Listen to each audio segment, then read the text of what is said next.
সাজিস আলম, নাহিদ ইসলাম,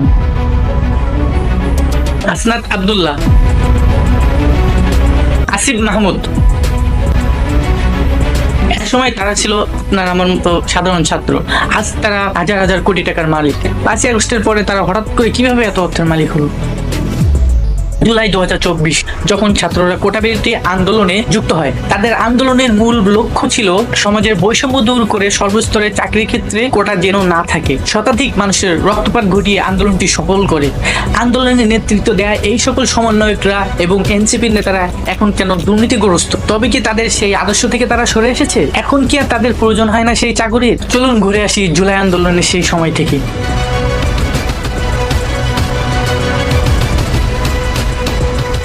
2018 সালে বাতিল হওয়া কোটা ব্যবস্থা হাইকোর্টের নির্দেশে 2024 সালে 5ই জুন পুনরায় এই কোটা